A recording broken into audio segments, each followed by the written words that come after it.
Welcome, friends, to another late night edition of Crime Time with DutyRon. Guys and girls, you know the drill. I'm a retired New York City police detective.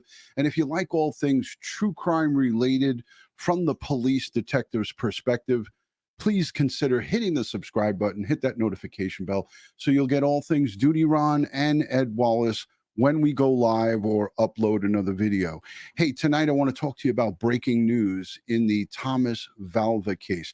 Now, for those of you who don't know about this case, Thomas Valva, 8 years young, was killed by his father and his step monster, Angela Pollina and Michael Valva.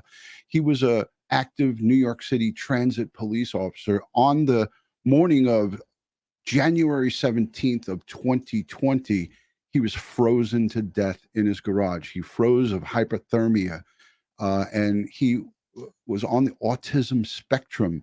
And this is what makes this case so tragic, is that the very people who are involved with keeping children safe, police, teachers, social services, all have failed in this case.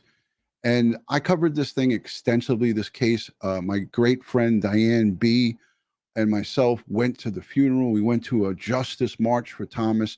We're going to get into the verdict that came down today of guilty on all charges for the second piece of this monstrous case.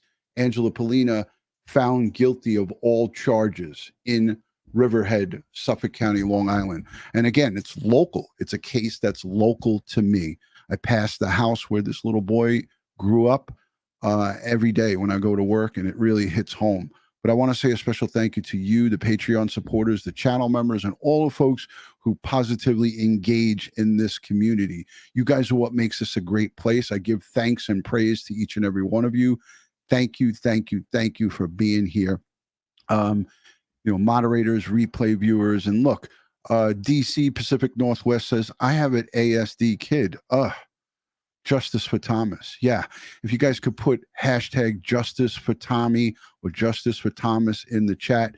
And his mom, Justina Zupko Valva, she has the hashtag on her Twitter, stand against child abuse.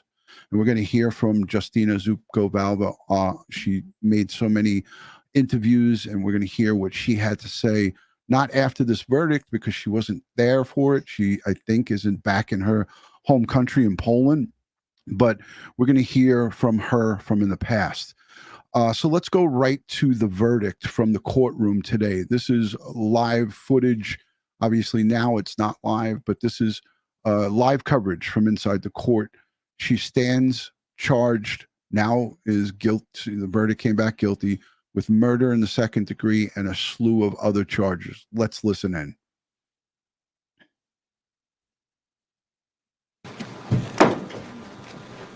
Let me know if the volume's good by putting a 1 in the chat when they start talking. Case on trial, People versus Angela Pollina. All parties, including the defendant and jury, are present. Do counsel waive the roll? Thank you. All right, ladies and gentlemen, I have your most recent note. The time is 3:05. It reads as follows. The jury has reached a unanimous decision. Please pay attention to the clerk. Will the foreperson please rise? Will the defendant please rise and face the jury?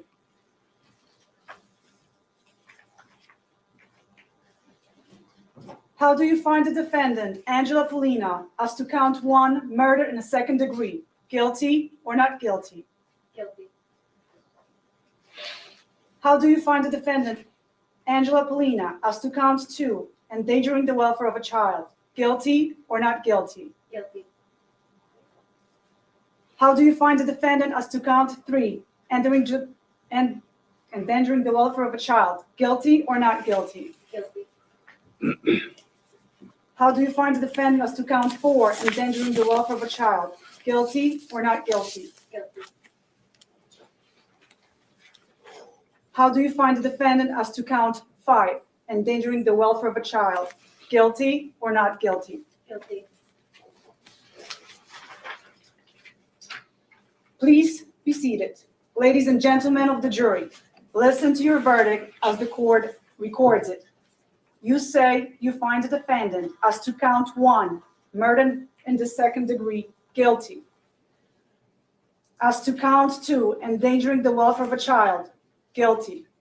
As to count 3, endangering the welfare of a child, guilty. As to count 4, endangering the welfare of a child, guilty. As to count 5, endangering the welfare of a child, guilty. So say you all? Yes. Do you want the jury polled? I'm okay, thank you. Okay, The verdict is unanimous, Judge. thank you.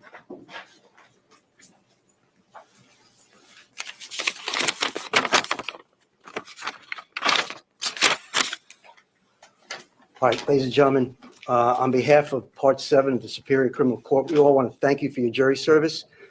This was a tough case. I watched you for the last 2 weeks. I saw you paying attention to everything that was going on in this courtroom, and we all appreciate that. It was tough. I can see it in your faces. It was tough for everybody. But again, I want to thank you on behalf of the court system.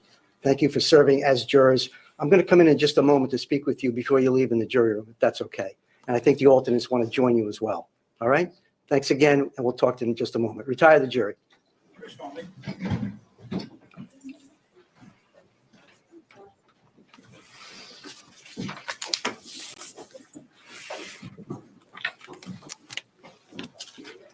What's the in court? 411.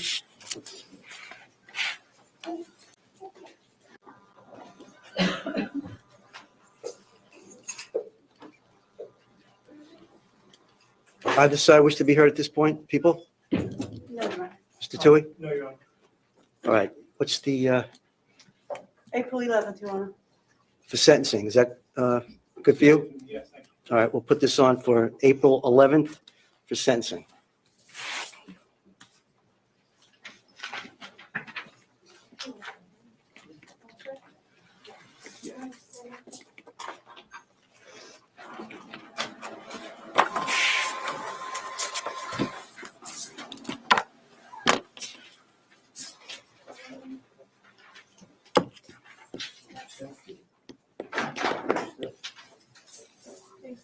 That was the best part of the whole thing right there, is her being put in handcuffs and taken away. And the sentencing will be next month in April, and we're going to be covering that as well. So I wanted to take us back a little bit here because, you know, the morning of January 17th of 2020, Thomas Valva's father reported that his son fell in the driveway, walking or running out to the school bus that was picking him up. And that, in fact, wasn't the case of what happened. As a matter of fact, it was so horrific what took place, not just the morning and the night before, but for months and months before this. You see, Thomas and his brother, Anthony, there was 3 boys, Anthony, Thomas, and Andrew. Anthony was also on the autism spectrum, and they both were in that garage. And Anthony was just 2 years older than Thomas. And they were in that garage in freezing cold temperatures in the winter of 2019 here in the Northeast, and going into 2020 in January. There was, I counted them with my neighbor across the street. I know she's here, Diane B.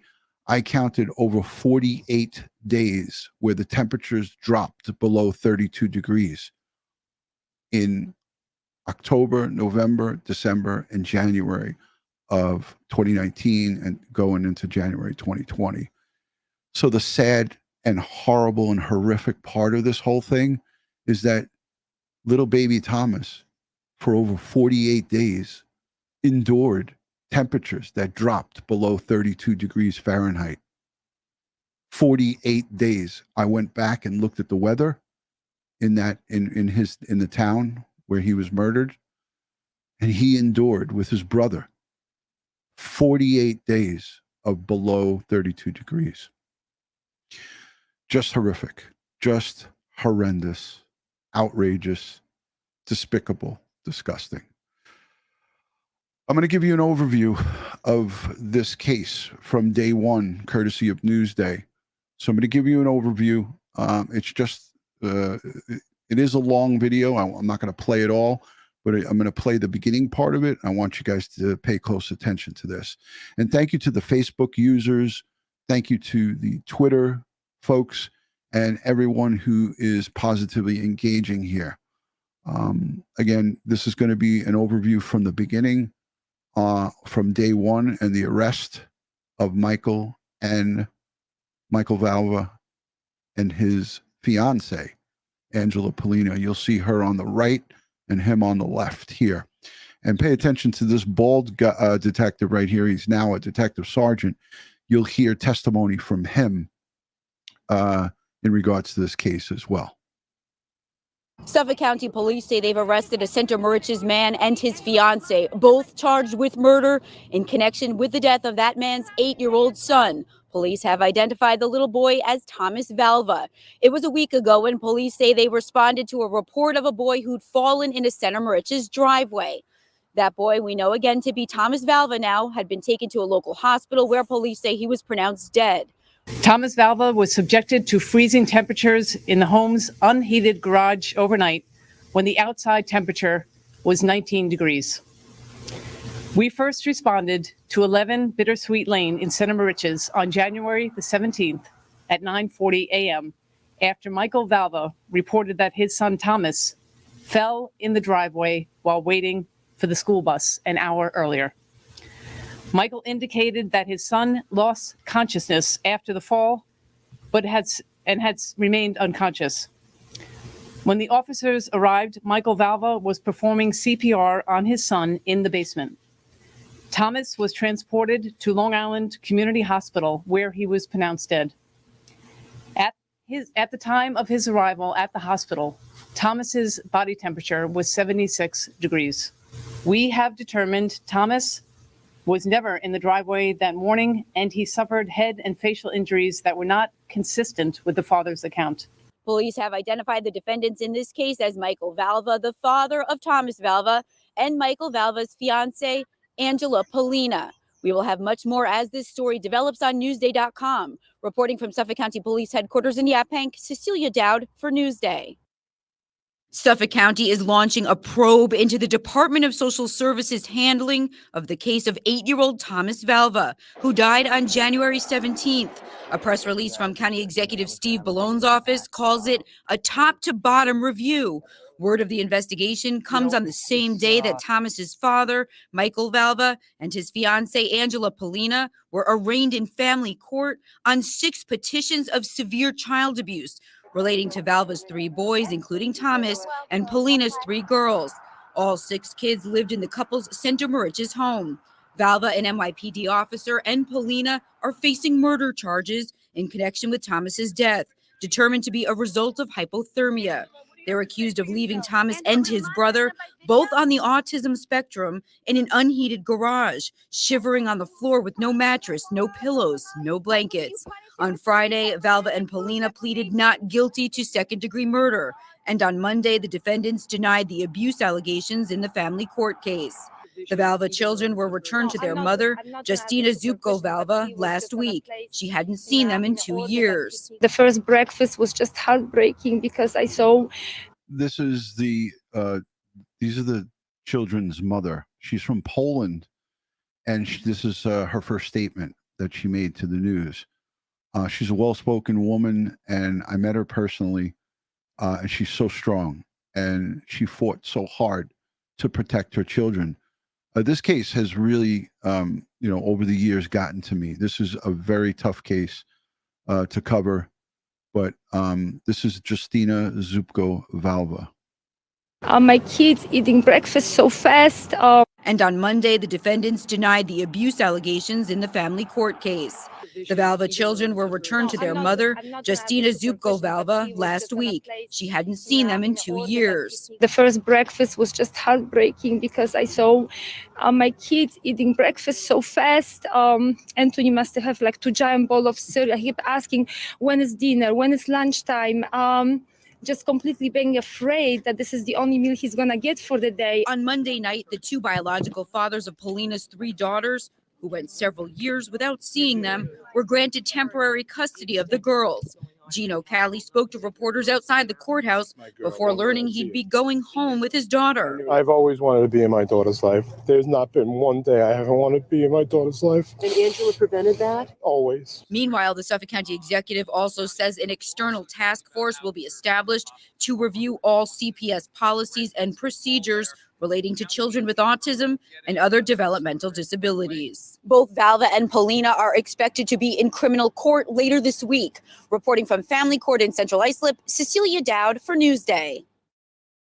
Tonight, we gather as a parish community, a church community, but also as a local community.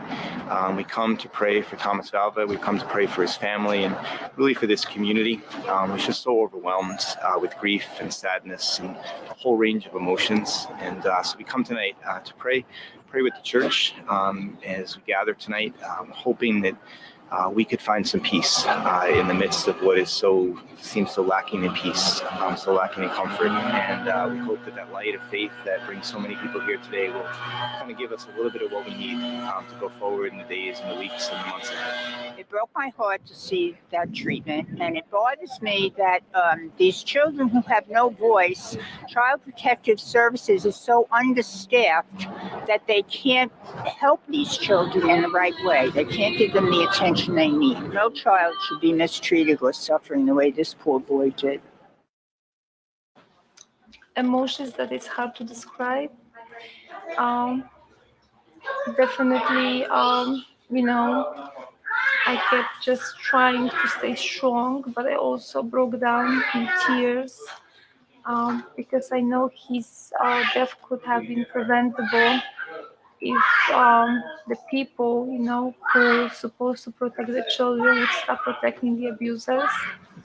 It's heartbreaking. I can't, it's still hard to comprehend that something like this could happen, that there's evil like this that exists that would allow this to happen. This was at the funeral that Diane B. and I attended. That interview, you heard the kids in the background. That was the mom at the funeral home for Thomas, for her son.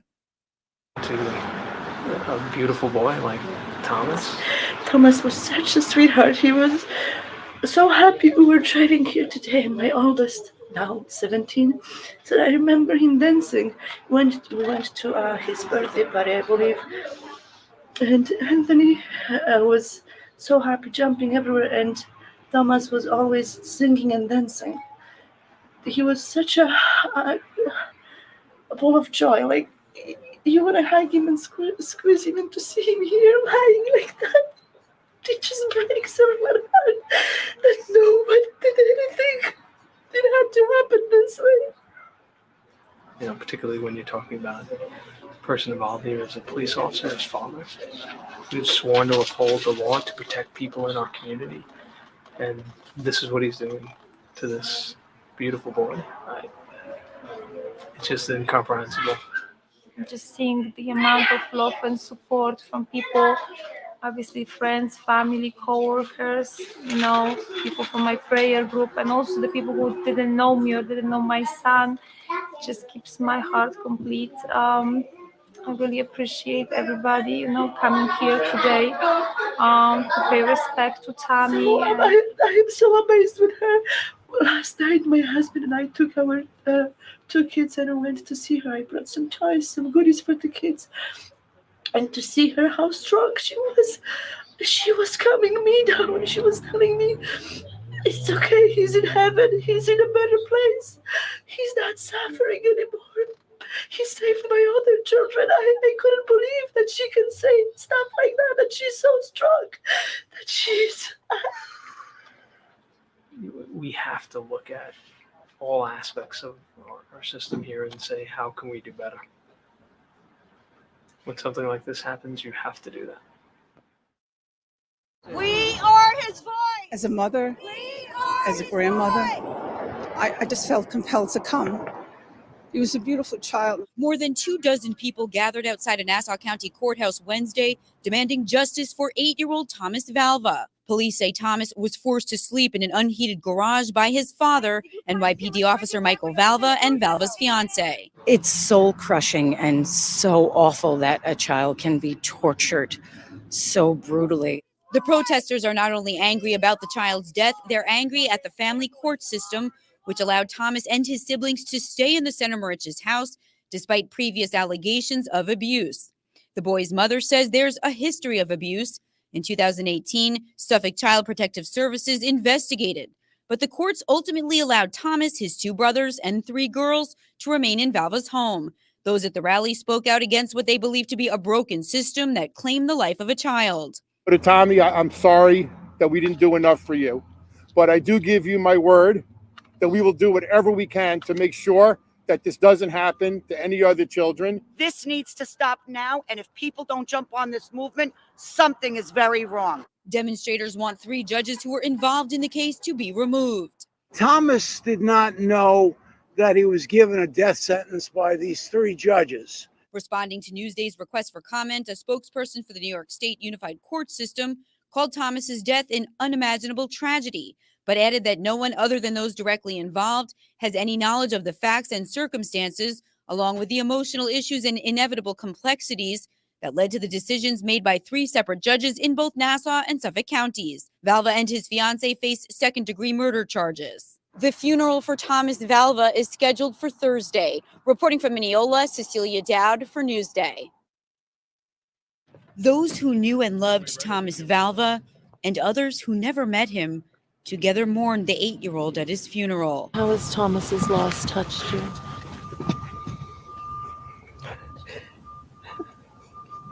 Very deeply. Right goes through you. It's a horrible thing for any child to die, but to die in such a horrendous way and by the hands of the parents are just heartbreaking. Thomas died on January 17th of hypothermia, authorities said. His father and father's fiancée stand accused in his death. Another beautiful life was lost because of our human negligence. And in so many ways, I feel that we failed this little boy. Authorities say Thomas and his brother, both on the autism spectrum, were forced to sleep in an unheated garage amid frigid temperatures at Michael Valva and Angela Pollina's Center Moriches home. Valva and Pollina pleaded not guilty to second-degree murder last week. Thomas's 2 brothers attended the funeral with their mother, Justina Zupko Valva, who was reunited with her boys last week after 2 years apart.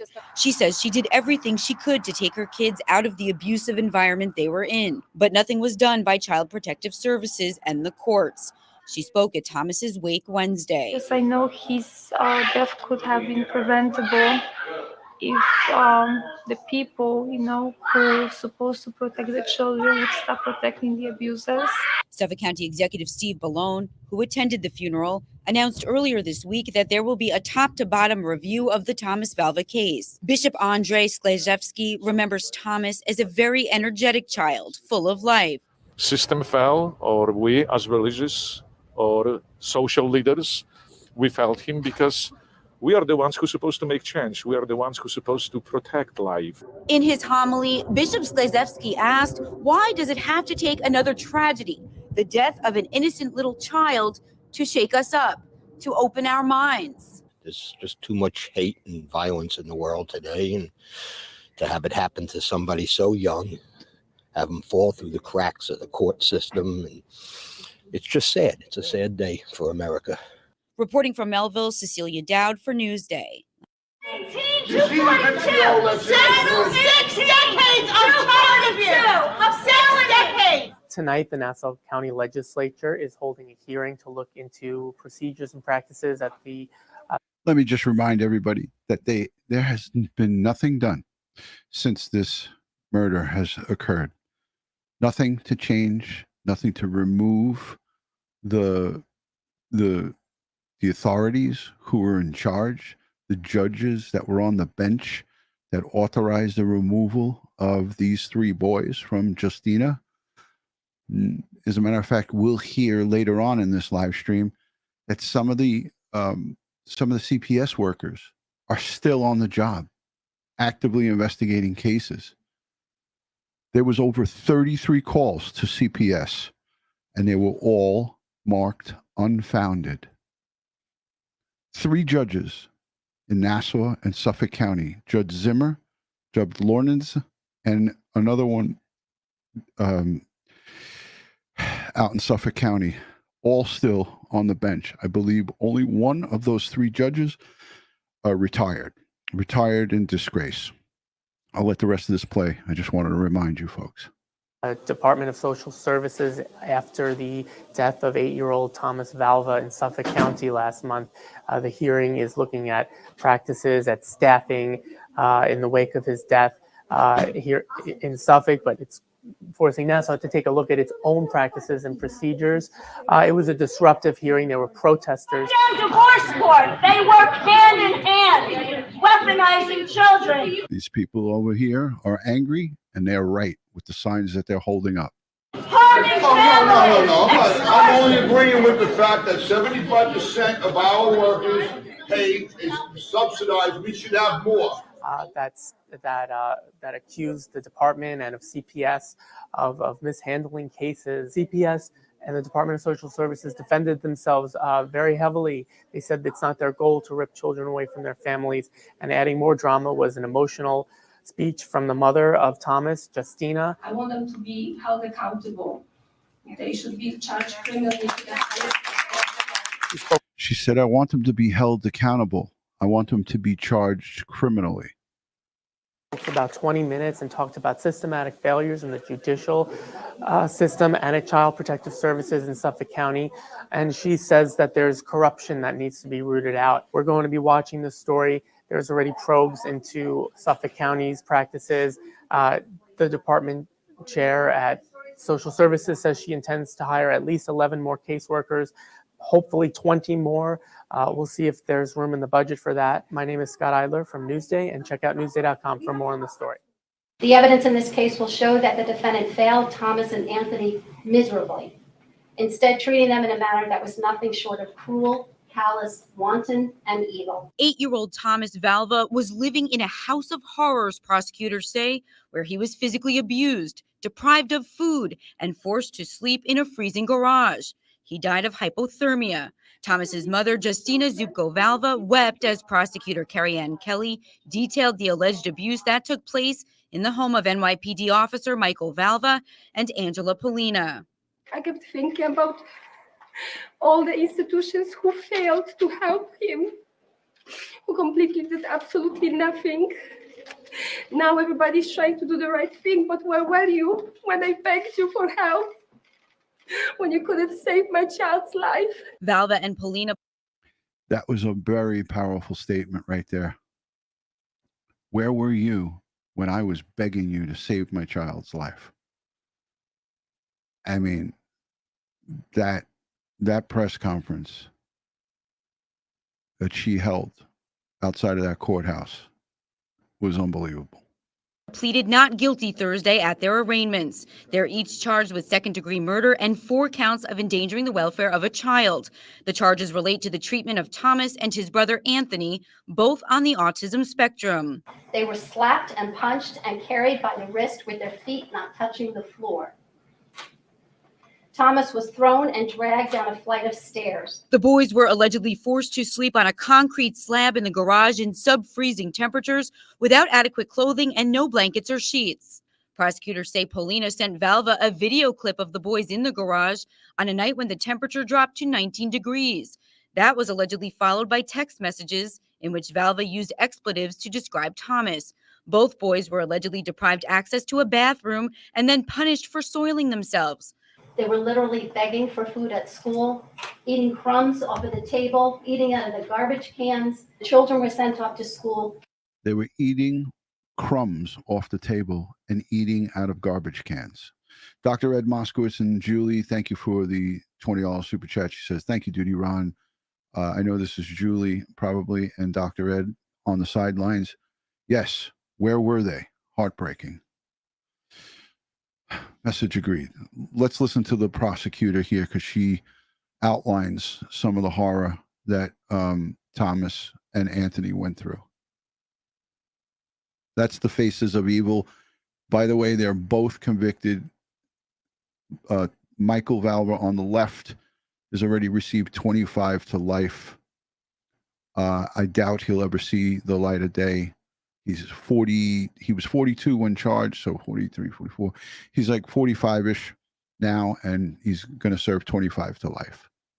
Soiling themselves. They were literally begging for food at school, eating crumbs off of the table, eating out of the garbage cans. The children were sent off to school freezing cold. Their hands and cheeks were bright red and icy cold to the touch. On the day of Thomas's death, this defendant stood in a bathroom fixing her hair as Thomas's ice-cold, lifeless body lay on the floor. When asked if he needed anything at the hospital after his son was ultimately pronounced, the defendant replied, "I've been through more stressful things than this." So in the hospital, Michael Valva, Thomas Valva's father, when he was told his son was deceased, he said, "I've been through worse." That's the statement he said to the hospital, to the nurse or the doctor, whoever told him his son passed. And that was his remark. I don't know if you guys heard it. I'll back it up so you guys can hear it a little bit better. Just listen closely. If you have headphones, just listen with headphones. Were bright red and icy cold to the touch. On the day of Thomas's death, this defendant stood in a bathroom fixing her hair as Thomas's ice-cold, lifeless body lay on the floor. When asked if he needed anything at the hospital after his son was ultimately pronounced, the defendant replied, "I've been through more stressful things than this." I know Tommy was a fighter who always stand for the truth, and that's why he died for the truth. He's a hero. He was opposing the abuse. lawyers for the accused spoke to reporters. Right now, I believe she's innocent. It's an absolute tragedy. You don't represent a client in this sort of case. You represent the liberties and constitutional protections of all of us. Both defendants, if convicted, face a maximum of 25 years to life behind bars. Reporting from Riverhead, Cecilia Dowd for Newsday.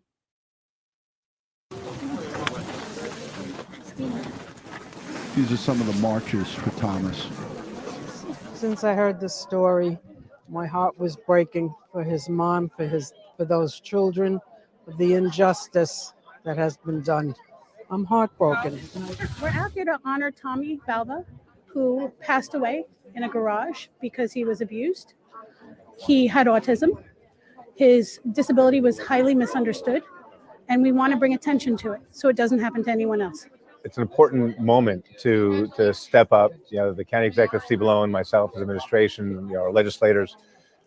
This is all lip service. This is the deputy Suffolk County executive, John Kamen, and Stephen Malone. They haven't done jack shit to change anything. We see no changes. We've heard of no changes. It's like when time passes by, they just make like it didn't happen because we don't hear about any sweeping changes. And there needs to be a top to bottom clean house. And that 3 years later has not occurred. And so we'll hear some more of this bullshit. The community really feel that it's just a moment to come together and to grieve together, to remember, to try to come to grips with what happened and make sure that, one, we can figure out what happened and why it happened, and ultimately to make sure it doesn't happen again. This should never have happened. And I'm here to protest what has been done. And that's basically it. The love of my children are reflected in these people that are here. Shame on the system! Shame on the system! So, Tommy, as your mommy, I promise the changes are coming. Yeah. And they're coming. And we're not gonna stop. For me personally, I have a son with autism who's very successful as an adult, but the community needs to learn and grow. Acceptance. It's a social and communication disorder. It's simple. It affects everyone differently. Instead of looking at somebody as odd or strange, accept them. Justina Zupko-Valva appeared at family court here in Central Islip after she said a notice was placed on her door on Sunday. CPS says it wanted clarification on the order of supervision pertaining to Zupko-Valva and her two boys. To recap, Zupko-Valva's son, Thomas, 8 years old, died on January 17th of hypothermia, authorities say. His father, Michael Valva, an NYPD officer, and father's fiancée, Angela Pollina, are facing murder charges in connection with his death. Now, Pollina has 3 girls. At a previous family court appearance, the judge gave temporary custody of Pollina's 3 girls to their fathers and said that there would be 2 unannounced weekly visits from CPS. But CPS said Monday that there were no specifics given when it comes to Zuko Valva. But the judge on Monday appeared to be satisfied that CPS had already visited her children and the home twice. Zuko Valva spoke to reporters after Monday's court appearance. I felt like today they trying to retaliate against me for speaking up about this corruption and the abuse that my children and I encounter. But thankfully, judge listened to my arguments in this case and decided to deny county's application, which I'm very thankful.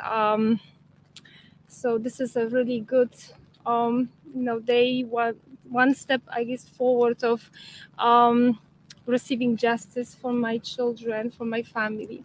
Zuko Valva told the judge that she's a loving, caring parent. She also said Monday was the first day of school for her 2 boys. She said she wished she'd been able to pick them up from school. Her mother was with the boys. Reporting from Central Islip, Cecilia Dowd for Newsday. Again, wearing the same clothing, a black t-shirt and jeans, Michael Valva appeared before a judge Monday. Valva faces a charge of second-degree murder in connection with the death of his 8-year-old son, Tommy, who authorities say froze to death. But Valva currently doesn't have an attorney. His former attorney, Robert Del Cole, was allowed to drop out of the case after revealing he gave legal advice to Tommy's mom in matrimonial court last year. Valva told Judge William Condon he can't afford a new lawyer. I just don't have the funds, and I have no idea how to represent myself. Is it that you don't have funds or you don't have access to funds? I have both. I don't have funds and I don't have access to funds. I don't have anything. I'm going to give you a week. We're going to put it on for March 5th. Judge Condon ordered a new interview for Valva to see if he's eligible for free counsel. Meanwhile, Tommy's mother, Justina Zuko Valva, tried to speak out in court but was stopped. She says she wanted to respond to Del Cole, whom she says she never met with at court. She said she wants to concentrate on her son, not on the man accused of causing his death. I obviously look at him coming in and I'm trying not to focus on him, but I'm trying to focus on fighting for the justice for Tammy and all the, my 2 other children and all the justice that needs to be served for other children that are also the victims of the system. Angela Pollina, Valva's fiance, is also facing a second-degree murder charge. She's convicted today of second-degree murder, multiple counts of child abuse. When sentenced, she's going to get 25 to life, just like Michael Valva got.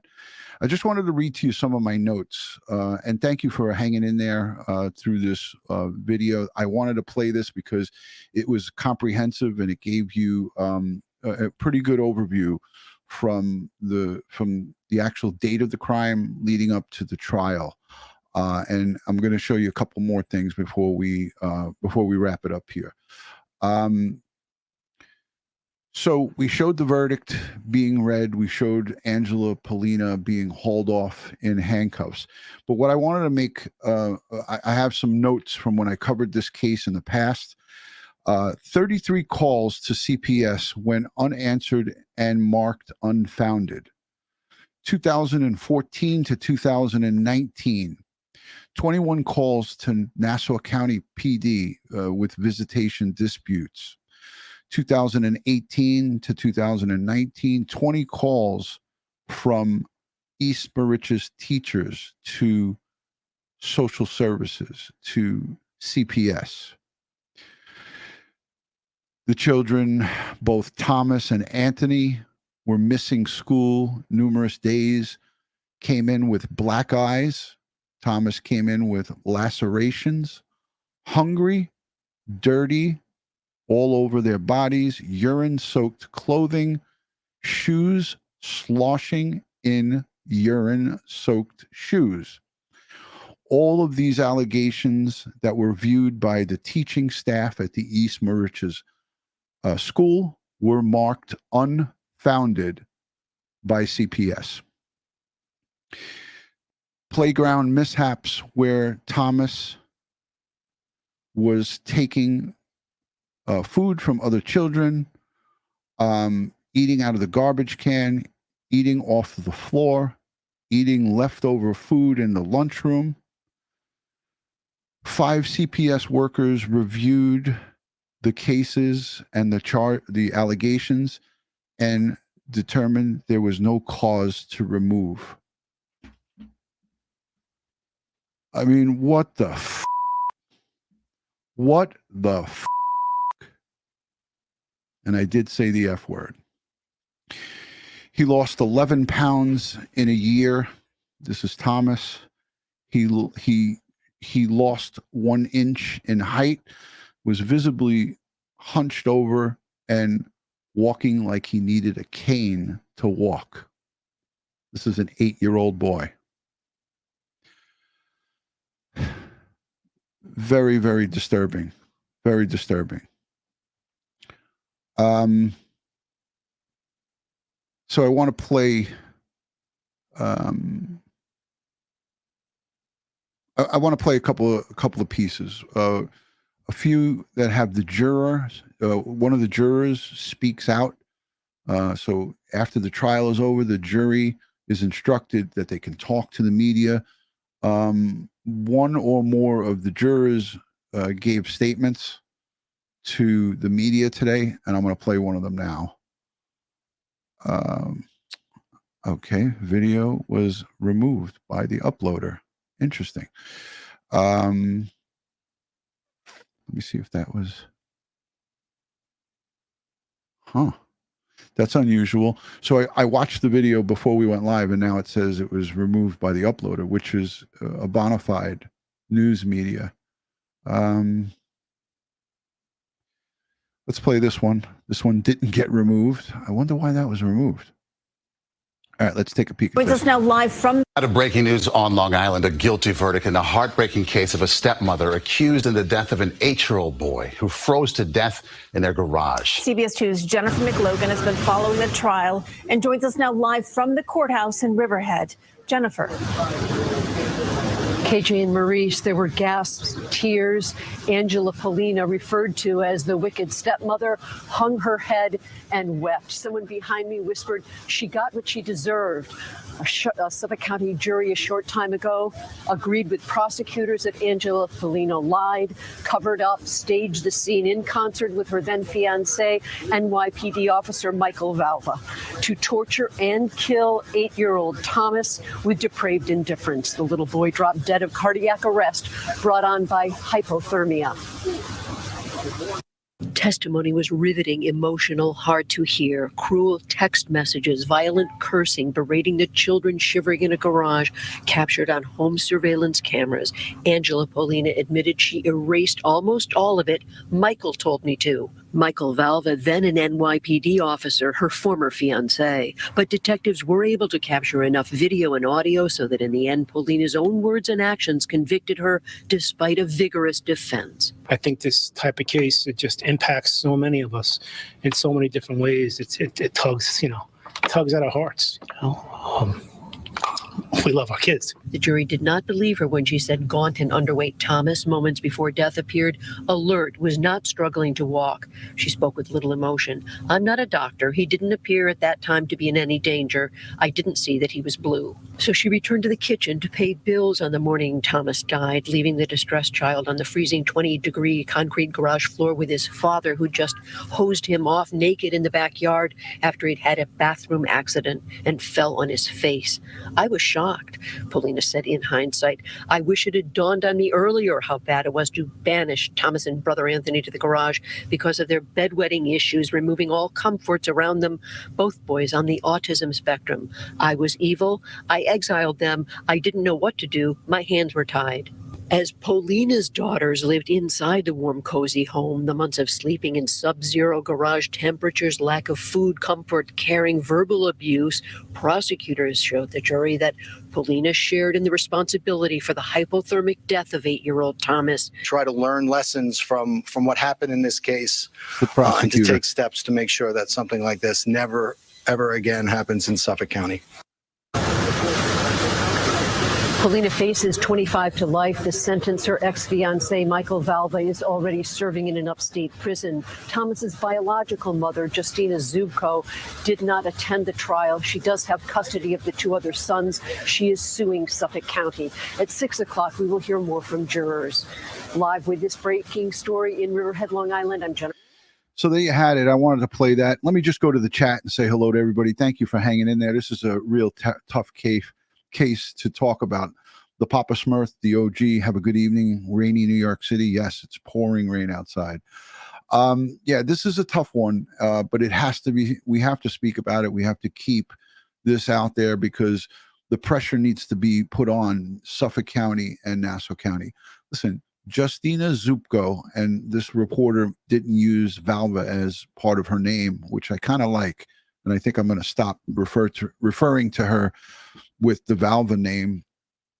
Justina Zubko has a $200 million lawsuit against Suffolk County CPS and various different agencies, and no amount of money is going to bring Thomas back, but she is a strong woman, and she is not going to give up. I'll tell you that. I don't know what's going on with her at this point. I heard that she had gone back to Poland because that's where she was from, and her mom lives there.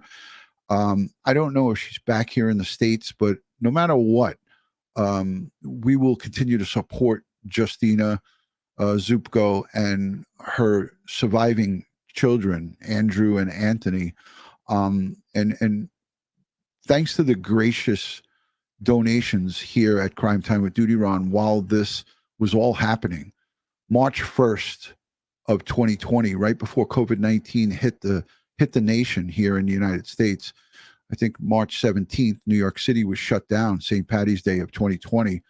We were in a complete lockdown here in New York City, and hundreds of people a day were dying from COVID-19. But on March 1st, Diane B., my neighbor, and myself, we went to the Justice for Thomas walk, and I live streamed that, and I'll link that live stream down below. We were able to hand Justina Zubko an envelope with cash in it, courtesy of Crime Time with DutyRon, and she graciously accepted it. And on a few other occasions, we donated money to her during the course of this time through your generous super chats, and some folks sent checks directly to my P.O. box made out to Justina Zubko Valva, and I delivered those checks directly to her. And she was very thankful. And she said, "Oh, I don't need this." I said, "But we wanted to donate it to you so you could, use it for the boys." So thank you. Thank you to all of you who supported through watching the videos in the past on Thomas, watching the videos, letting the ads play and so forth. And it was really just humbling to go to Justina and give her envelope with money in it. I mean, Diane sat in the car and watched me go up to the door and knock on the door and hand that money to her. So it was just a great thing to do, and it's a small way to support this family. Schmitty, thank you so much for the super chat. DutyRon, my heart goes out to you too, my friend. I see that you have absorbed this. I thank you and I pray for you. Thank you. Yeah, I mean, I think it was one of the only live streams that I did when I covered this and actually broke down crying while I was on the live. The night that the father was arrested, I think it was January 24th. This incident happened, this murder happened on the 17th of January, and I think it was either the 24th or the 27th he was arrested. And he was an active NYPD transit police officer, but he is an evil, sick monster, and he deserves to rot and die in jail. And I hope he doesn't have one good day, nor does Angela Pollina. I hope they do not have one good day, and every day is a living hell for them. I'm kind of pissed off though that I'm gonna play this I had a clip where there was two jurors from the who served on the Pollina trial that just commenced, and they made some compelling statements. But if I can't find it because the video that I saved was removed by the uploader, I think it was ABC News or one of the local affiliates here. I don't know why they took it down, but whatever. This is going over some of the vicious text messages that Michael and Angela sent to each other while Thomas was dying in the garage. And I want you guys to see this and hear it, because this is what the jurors got to hear.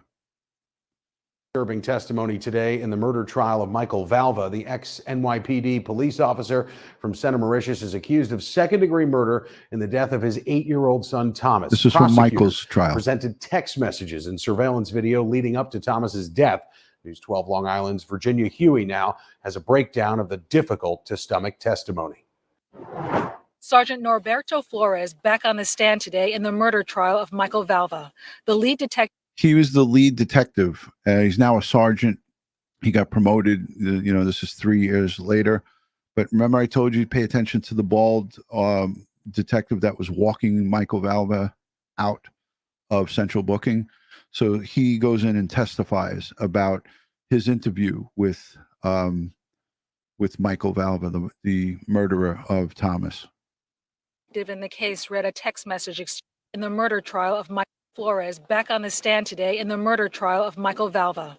The lead detective in the case read a text message exchange between Valva and ex-fiancée Angela Pollina. In that exchange, the couple expressed growing frustration and anger over sons Thomas and Anthony's incontinence problems. On November 16, 2019, after finding out his sons soiled their pants, Valva texted, quote, "I'll beat them up again. Talking don't work. Maybe a bloody face will. He already peed, no problem. I'll be kicking his expletive again. Tell them I'm going to kick their expletive again. Like I said, I'm going to hit them with a belt." Prosecutors also showed surveillance video taken inside and outside of the Valva home on January 17, 2020, the morning of Thomas's death. Sergeant Flores testified that in one of the video clips, an unclothed Thomas could be seen falling repeatedly in the backyard, and Valva could be heard yelling at his son saying, quote, "You fell on concrete. Can't send you to school, you expletive idiot." In another clip taken inside the laundry room, Sergeant Flores said Valva said to Thomas, quote, "Little bastard, expletive in his pants so much it's coming out of his pants." And in another video clip recorded less than an hour before Thomas died, Sergeant Flores said Valva yelled at his son, quote, "God damn you, get up, expletive slob, get up." Police responded to the Valva home at 9:40. This is just so sickening, but we need to hear it and see it because this is what's out there. I think right now about how many children, how many defenseless young kids, young children are going through this right now, babies. And it breaks my heart. It really does. It breaks my heart, And this is a sworn police officer. He was an active New York City police officer. It's disgusting. He shames the uniform, the badge. This guy is a human piece of garbage. a.m. that morning after receiving a 911 call that Thomas had fallen in the driveway.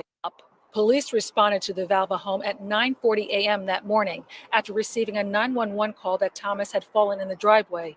The 8-year-old was pronounced dead at Long Island Community Hospital a short time later. Prosecutors say Thomas's body temperature was only 76.1 degrees at the time of his death. The trial continues in the morning with more surveillance. 76 degrees, his body temperature. Unbelievable. I want to turn to the chat. Guys, if you have questions, hashtag DutyRon, send the questions in the chat, and I'm gonna scan the chat. Angela Pollina also took the stand and admitted to the jury that she was evil. So that was concerning to the jurors. They said that some of the things. I think I just found a piece where there is a juror that got interviewed. Hold on. This one was not removed. Hold on a second. Let me just pull this up because I really want to show this to you. Angela Pollina takes the stand. All right.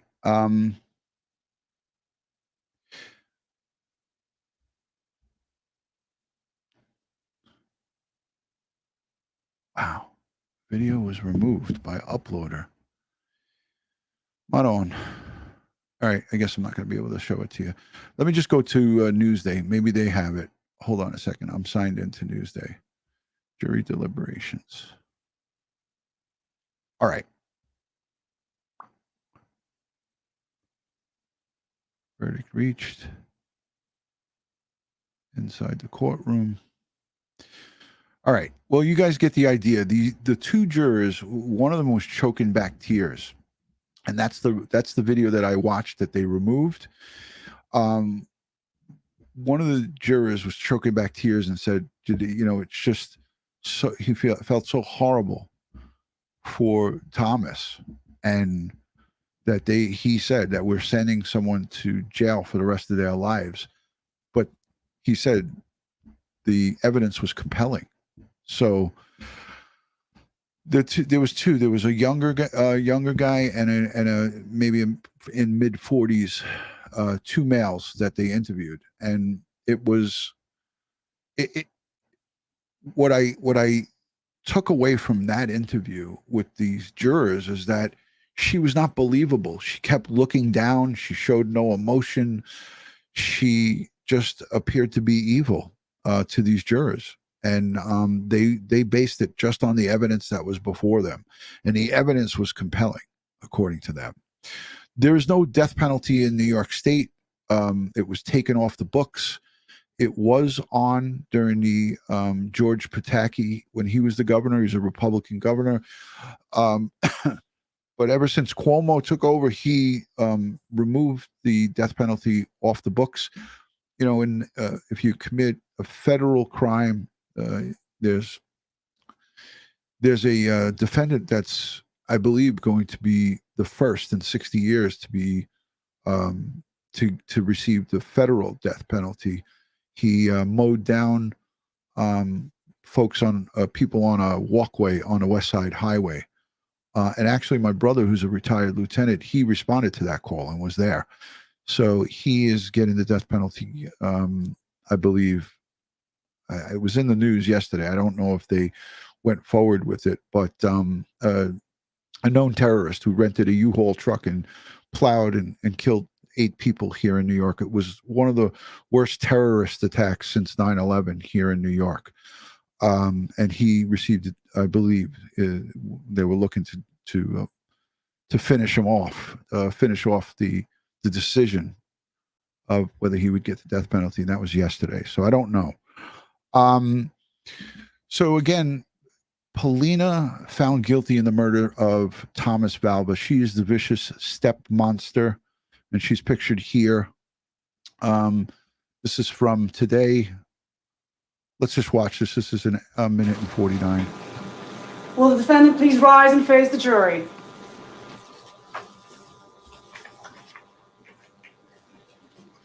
How do you find the defendant, Angela Pollina, as to count 1, murder in the 2nd degree? Guilty or not guilty? Guilty. How do you find the defendant, Angela Pollina, as to count 2, endangering the welfare of a child? Guilty or not guilty? Guilty. How do you find the defendant as to count 3, endangering the welfare of a child? Guilty or not guilty? Guilty. How do you find the defendant as to count 4, endangering the welfare of a child? Guilty or not guilty? Guilty. How do you find the defendant as to count 5, endangering the welfare of a child? Guilty or not guilty? Guilty. Please be seated. Ladies and gentlemen of the jury, listen to your verdict as the court records it. You say you find the defendant as to count 1, murder in the 2nd degree, guilty. As to count 2, endangering the welfare of a child, guilty. As to count 3, endangering the welfare of a child, guilty. As to count 4, endangering the welfare of a child, guilty. As to count 5, endangering the welfare of a child, guilty. So say you all? Yes. Do you want the jury polled? I'm okay, thank you. Okay. He declined to have the jury pooled. And that was just reading that would have been just reading the charges one by one to each of the jurors, and having them say guilty or not guilty. And thankfully, that defense attorney declined to have the jury pooled. We heard that in several other cases. It's just a long, redundant. I believe we. What was the one that? Darrell Brooks, in the Darrell Brooks case, you remember they pulled the jury, and they also did it in the Parkland school shooter case, and it just took up so much time, and I'm glad that they didn't do that here. I want to just say too quickly, there's so many cases like this out there.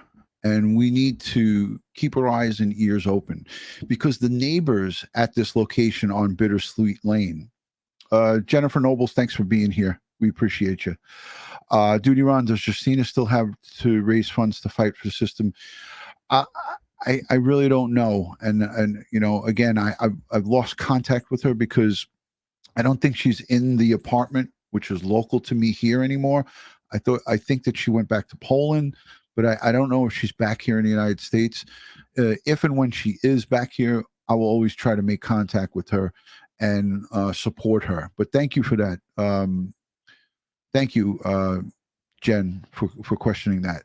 Dr. Ed Moskowitz and Julie, thank you. I see and feel your pain as well, as we all do. Blessings for the presentation of this unfathomable crime. Now CPS and the judges, yeah, need to be held accountable. Listen, I go 5 steps further.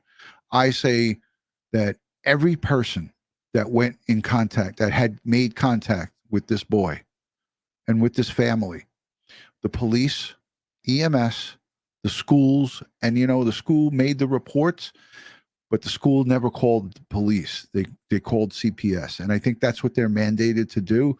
But you can't tell me that not one teacher went home and said, I have to make an anonymous 911 call and send the police to this kid's house. If you see your students, and listen, this is no bash to teachers. My niece is a teacher.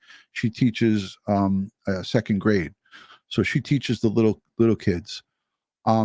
But you can't just tell me that these kids showed up with bruises. I have it written down here. You can't tell me that they came soaked in urine, clothing, black eyes, lacerations, hungry, dirt all over their body, missing school, losing 11 pounds, losing 1 inch in height instead of growing at the age of 7 to 8. You should be growing, not shrinking. You can't tell me that somebody didn't make a call to 911 and say, hey, this is the kids, you know, this is the address. Go over and check on them. It's a complete failure from top to bottom, from the police to the court system to CPS to every fail stop failed. Everything, and they had these kids for 3 years. Angela Pollina and Michael Valva had Tommy, Anthony, and Andrew for 3 freaking years. That means they spent 2 winters in that garage. The hands being blood red and all of these signs were not just a very short period of time. This was over an extended period. Justina was not able to see them for 2 years because of the courts. Everybody failed. Everybody failed. I got one more video, and then I'll take your... I didn't see many questions come in. Mary Michael, I don't believe that. Even if that was a thought or that was a conversation, I don't buy that. You can't tell me that every person in that school was ignored. No one would listen to the school? Come on. I don't buy it. I don't buy it. I do not buy that. I'm sorry. There was a nanny that went on not Dr. Phil, Dr. Oz. Amanda Wildman was a nanny, and she was in the house, and she witnessed things, and supposedly she made phone calls that went unanswered as well. Just an amazing set of failures. This is an older video, but I'm going to play this because this is exactly what I'm talking about here. So let's play it. Information in the tragic death of a Long Island child. 8-year-old Thomas Valva died last month after police say he was forced to sleep in a cold garage overnight. His father, an NYPD officer, and his father's fiance charged with his murder. But now questions remain about systematic failures that led to his tragic death. CBS 2's Jennifer McLogan investigates. Thomas Valva froze to death in his father's garage. It was no secret the 8-year-old had been suffering. CBS 2 obtained abuse complaint records and custody hearing transcripts. Those judges seem like they just didn't care. What about the caseworkers? The CPS caseworkers also, they extremely responsible for what happened to Tommy. 2014 to 2019, 21 911 calls to Nassau police from the couple's Valley Stream home, mostly visitation disputes. 2015, contentious divorce battle begins. Court transcripts 2017, judge admonishing the mother Justina, who is representing herself, desperately raising her hand. He has failed to pick up our children 29 times. Stop talking, says the judge. Attorney for the children. I believe it might be time. I found out that the judge didn't say stop talking. He told her to shut up. And that came right from Justina. She said the judge told her to shut up. This news report just made it sound nice. Stop talking. He told her in court to shut up. Otherwise, she'll be held in contempt of court. Talking, says the judge. Attorney for the children. I believe it might be time for this court to make a change in custody. Mother attempts to provide flash drive of documented abuse. Children starving. Accusations of physical abuse. Daddy said to me that I can't listen to you and can't hug you. And I'm saying, I love you, Mommy, and miss you, Mommy. Why? And then Daddy's gonna pull me outside. Judge appears to wave away. That was little baby Thomas. That was Thomas's voice. Flash drive, not at this time. She's not complied with any order, says the judge, scolding Justina for failure to bring boys to court-appointed attorney and dragging her feet on doctor's evaluation. September 2017, judge awards temporary custody to the father. Order of protection issued against Justina without explanation. So 2017 till 2020, January 2020, they had custody of all three of the boys. And this loving mother who had a home here, this is the house right outside Valley Stream, right? My next town over from where I live. I drive past this house every day when I go to work. She was denied her children by the court. That judge, Judge Zimmerman, he should be fired and arrested. Or without being required an explanation. They did. Judge awards temporary custody to the father. Order of protection issued against Justina without explanation or without being required an explanation. They did not have any evidence against me, so they would have claimed that I have mental illness, or I am drinking, or I have erratic behavior. Justina claims she was evaluated and cleared by her correction officer employer and neuropsychologist. She was a New York City correction officer, Justina. So she went to her job and got clearance, as you hear here. officer employer, and neuropsychologist Justina always puts needs of children at forefront. Still, the three sons moved in with NYPD father Michael Valva and fiancée Angela Pollina.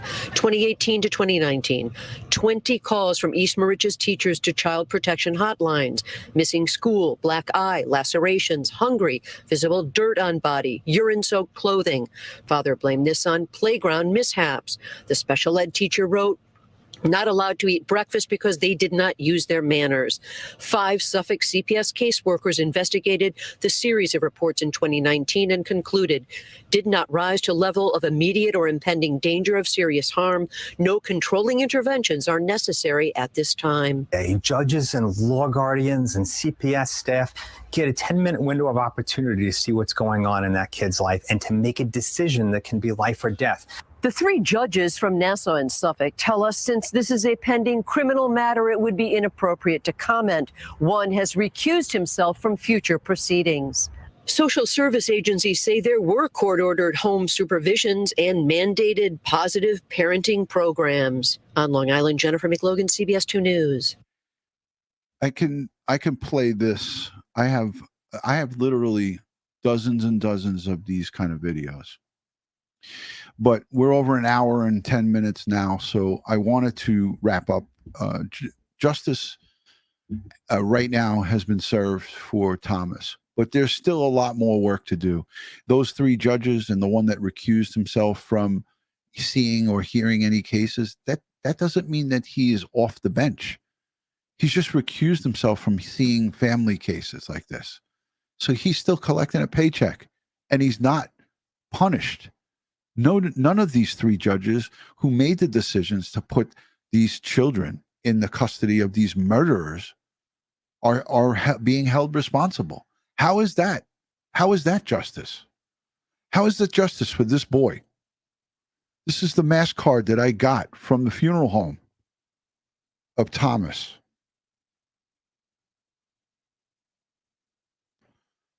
How is their justice for this boy? How? When these people are still out there, doing their jobs. They should be fucking fired and locked up. Excuse me, guys. All right, listen. So Friday night,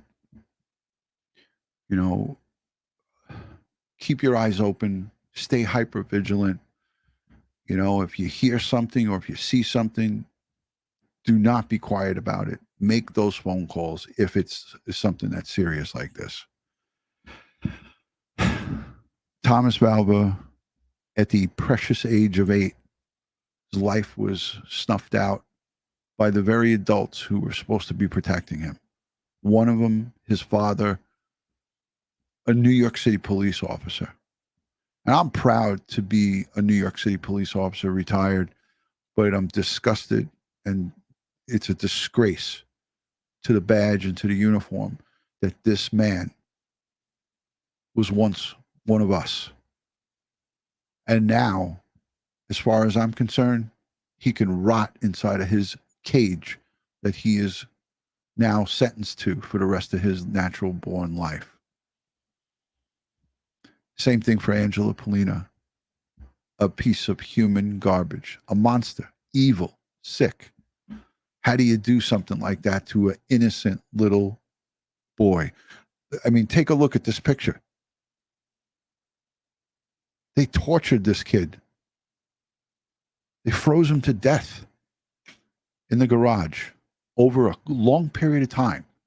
This didn't happen overnight.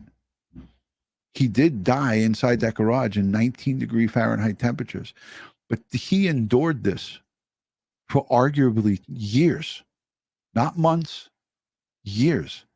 And think about him being out there in the summertime. There's no air conditioning inside that garage. So as we have these extreme low heats in the summer of 2019, in the summer of 2018, he is in 95 to 100 degree temperatures that are outside. In August, we hit these high 90 temperatures. and he's sleeping inside a hot garage. All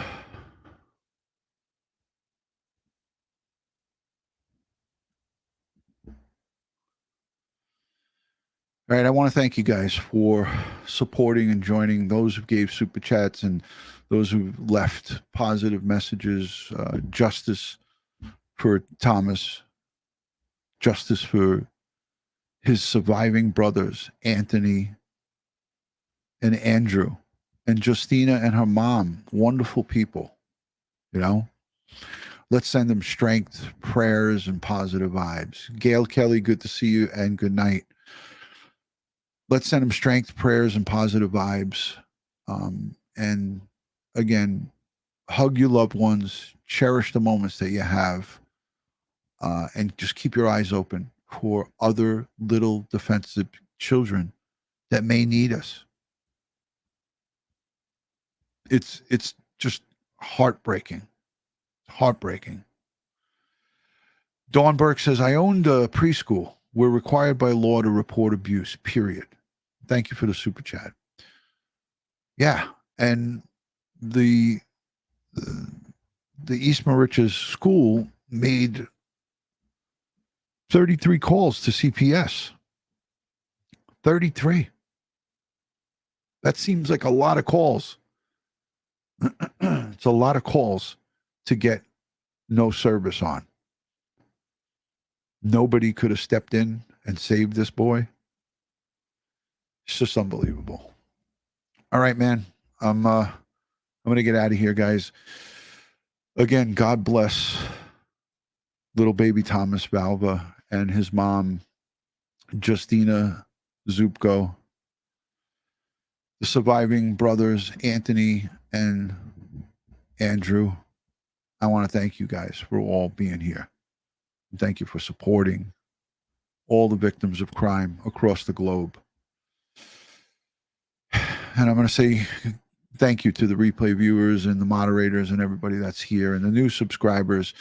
You guys are fantastic. Thank you for subscribing. Share this video out there. Send it out onto the social media platforms. And let's get the word out there, and let's just keep the message loud and clear. This type of corruption, this type of failure cannot be tolerated. Guys, good night from New York City. I'll speak to you soon. Peace and love from Crime Time with DutyRon. Thank you.